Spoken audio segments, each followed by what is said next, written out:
everyone,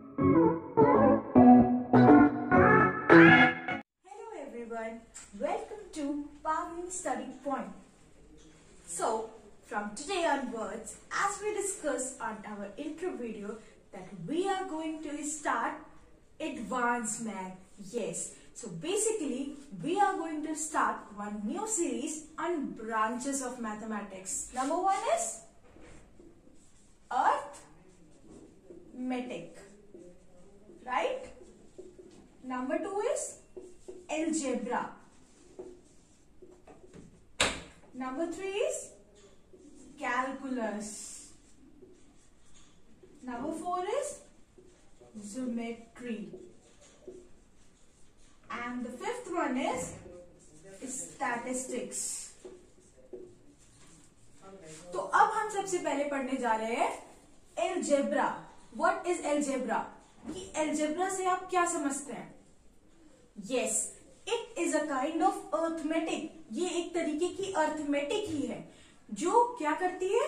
Which used to identify unknown quantities along with numbers. You all are familiar with algebra. In class 8th, 9th, 10th आपने हर जगह पढ़ा होगा. तो algebra में हम algebraic expressions बनाते हैं और वो expressions कैसे बनते हैं? Unknown quantity along with number दोनों को जोड़ के. For example, हमने ले लिया 3x plus 7. तो ये एक algebraic expression है क्योंकि यहाँ पे एक unknown quantity है x. तो unknown quantities को हम denote किससे करते हैं? Yes, unknown quantities. We denote unknown quantities by letters of the English alphabet. बहुत सारे क्वेश्चन में आपने देखा होगा x, y, z होता है. बहुत जगह पे p, q, r होता है ना? तो कोई भी हो आपको पता चल जाएगा कि we are talking here about algebraic expressions. अब क्या यूज है इन लेटर्स का? What is the use of these letters? Yes, the use of these letters helps you to find missing number, right? Unknown quantities को find करने के लिए ये help करता है. किसके थ्रू? इनके बेसिक फॉर्मूलास, इनके बेसिक रूल्स के थ्रू, राइट? तो आज के सेशन में जो हम पढ़ने जा रहे हैं वो हमारा पहला टॉपिक है एलिमेंट्री अलजेब्रा का. So let's see. Now what is elementary algebra? Elementary algebra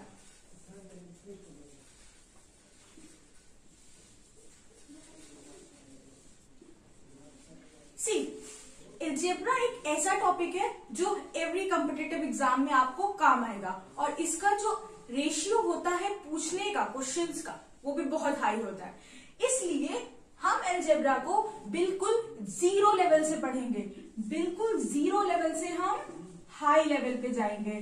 तो सबसे पहले जीरो लेवल का मतलब है कि हम क्या करेंगे? हम अपने बेसिक्स क्लियर करेंगे.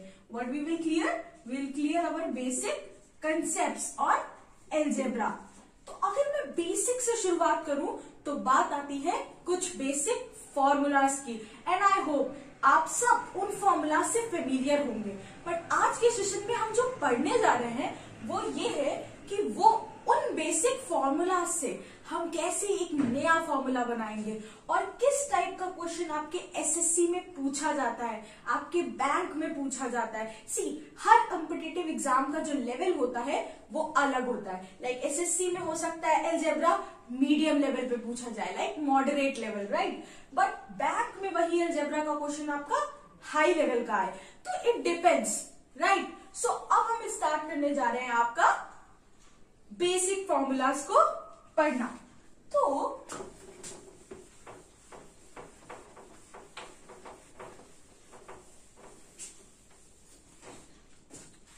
अब आप सबको पता है कि the very first formula, the very first basic formula of algebra was square of a plus b. आप सबको ये पता होगा. ए प्लस बी का स्क्वायर होता है, yes, a square plus b square plus 2ab. Very common, right? दूसरा हम कहेंगे कि square of a minus b, that is a square plus b b square minus 2ab, right. तो ये दो है हमारे बेसिक फॉर्मूला। अब आप कहेंगे इसमें तो कोई नई बात नहीं है, ये तो आपको ऑलरेडी पता है, पर हम जो पढ़ने जा रहे हैं वो ये है कि कैसे हम इन दो फॉर्मूलाज को कंबाइन करके एक नया फॉर्मूला बनाएंगे, और वो जो नया फॉर्मूला बनाएंगे क्वेश्चन वहां से आपका पूछा जाएगा कॉम्पिटिटिव एग्जाम्स में, राइट। So let's begin. हम क्या करेंगे, हम इन दोनों बेसिक फॉर्मूलाज को ऐड कर देंगे। Is it difficult? No. What we will do is we will add them. So a plus b का whole square plus a minus b का whole square equals to a square plus b square plus 2ab plus a square plus b square minus 2ab। अब हम देखेंगे क्या चीजें cancel हो सकती है। तो सिंपल 2ab और 2ab कैंसिल हो रहा है, हमें क्या मिला answer 2 of a square plus b square. तो जो हमारा फॉर्मूला है वो कुछ इस तरीके से आया है ना। अब हम क्या करेंगे कि इधर वाली जो अननोन क्वांटिटी है उसको भी इस साइड ले आएंगे, करेक्ट।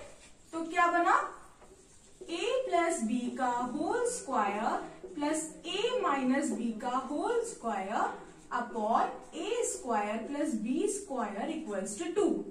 ये देखिए हमारा फॉर्मूला नया तैयार हो गया, न्यू फॉर्मूला। कैसे? दो बेसिक फॉर्मूलाज को जोड़ के हमने एक नया फॉर्मूला क्रिएट किया, राइट। अब क्वेश्चन आपसे कैसा पूछा जाएगा एसएससी में, बैंक में, वो इस टाइप का होगा कि आप इसमें कोई भी ए और बी में आप कोई भी नंबर डालिए, हमेशा अगर आप इस फॉर्मूले से सिंप्लीफिकेशन कर रहे हैं उसका आंसर हमेशा 2 आएगा। You will always get an answer 2। तो अब हम क्या करते हैं, अब हम एक एग्जाम्पल लेते हैं और फिर इस फॉर्मूले को समझते हैं कि कैसे इसका आंसर हमेशा 2 आएगा, राइट। हमारा फॉर्मूला क्या था, ये a प्लस बी का square plus a minus b का square upon a square plus b square equals to 2. Now what we will do, we will take an example. We will consider a as 9 and b as 5. Suppose whatever number you take, okay, now let's solve it. We'll put a की जगह पे 9, तो 9 plus 5 का whole square plus 9 minus 5 का whole square upon 9 square plus 5 square. Easily हम इसको simplify कर लेंगे। 9 प्लस 5 14 का whole square plus 9 minus 5 4, right. 9 square 81 plus 5 square 25। 14 का स्क्वायर 196 प्लस 4 का square 16। 81 plus 25 5 plus 1 6 8 2 10। 196 plus 16 6 6 12 1 212 upon 106. You can see that they are cancelling. 106 multiplied by 2 will give you 212, and here we got our answer 2. See, the answer will be always 2 only. So whatever number you will take, you will always get the same answer. अब I hope आपको समझ में आया हो कि हम A और B में कोई भी नंबर डालें, अगर हम इस फॉर्मूले से दो बेसिक फॉर्मूलेस को जोड़ के एक नए फॉर्मूले से सॉल्व कर रहे हैं तो हमें हमेशा आंसर 2 ही मिलेगा। तो इसके लिए हमको कंफ्यूजन नहीं होगा कि हमारा आंसर कुछ और आएगा, क्योंकि हमें पता है कि अगर ये फॉर्मूला सिंप्लीफाई हो रहा है तो आंसर अगर 2 आ रहा है तो ही सही है, राइट। अब हम देखते हैं कि एसएससी में कैसा क्वेश्चन पूछा गया था। एसएससी 2011 का मैं आपको क्वेश्चन दिखाती हूँ। तो अब हम देखते हैं कि एसएससी 2011 में अलजेब्रा का किस टाइप का क्वेश्चन पूछा गया है। क्वेश्चन पूछा गया है कि the value of this is, क्या आपको 4 ऑप्शन से दिए जाएंगे, 2 4 6 8 कुछ भी, राइट। अब आपको क्या एनालाइज करना है कि क्या ये फॉर्मेट आपका नए फॉर्मूले से मिलता जुलता है। यस, जो दो बेसिक फॉर्मूलाज को ऐड करके हमने एक नया फॉर्मूला बनाया था, क्या था वो, ए प्लस बी का होल स्क्वायर प्लस ए माइनस बी का होल स्क्वायर अपॉन ए स्क्वायर प्लस बी स्क्वायर। तो यू कैन सी कि सेम यहां दिया हुआ है 174 प्लस 32 का होल स्क्वायर प्लस 174 माइनस 32 का होल स्क्वायर, राइट, अपॉन 174 का स्क्वायर प्लस 32 का स्क्वायर, करेक्ट। तो हमने ये एनालाइज किया कि ये तो सेम इसी का फॉर्मेट है। तो हमने क्या पढ़ा था कि अगर ये फॉर्मूला हमने डिराइव किया है तो इसकी आरएचएस में हमेशा हमको क्या मिलेगा, 2 मिलेगा। तो here we got our answer कि इसका आंसर सिंप्लीफाई करने पे क्या आएगा, यस, इसका आंसर सिंप्लीफाई करने पे 2 आएगा। अब मैं आपको सिंप्लीफाई करके भी दिखाती हूँ। 174 plus 32 will be 206, okay, 1 plus 174 minus 32, that is 142.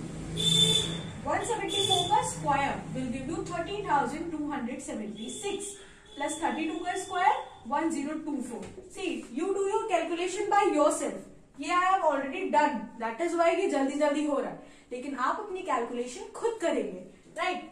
तो 206 का होल स्क्वायर कितना होता है, 42,436 प्लस 142 का whole square will give you 20,164 upon 30,276 plus 1024. Now we will add them. 6 plus 4 10 1, 3 plus 6 9 1 10 1, 4 plus 1 5 6 2 6 upon 6 plus 4 10 7 2 9 1 10 1, 2 plus 1 3 1 and 3. So here we can cancel 0 0, right? Now 3 1 3 if multiplied by 2 then you will get 626. So here we got our answer 2. तो चाहे छोटा number हो चाहे बड़ा number हो, हमेशा इसका answer जो है वो ट्रू आएगा। तो आई होप आपको इस बेसिक आइडेंटिटी, जो बेसिक फॉर्मूलाज को जोड़ के एक नया फॉर्मूला बनाया था, उससे रिलेटेड क्वेश्चन जो एसएससी में या आपके कॉम्पिटिटिव एग्जाम्स में पूछा जाएगा, आई होप आपको उसका कॉन्सेप्ट समझ में आया। नेक्स्ट सेशन में हम अपनी दूसरी आइडेंटिटी की बात करेंगे, जहां हम क्या करेंगे, वहां हम दोनों बेसिक फॉर्मूलाज को ऐड करने की वजह सबट्रैक्ट कर देंगे और सबट्रैक्ट करके जो नया फॉर्मूला बनेगा उसके क्वेश्चंस को डिस्कस करेंगे। तो thank you for watching this.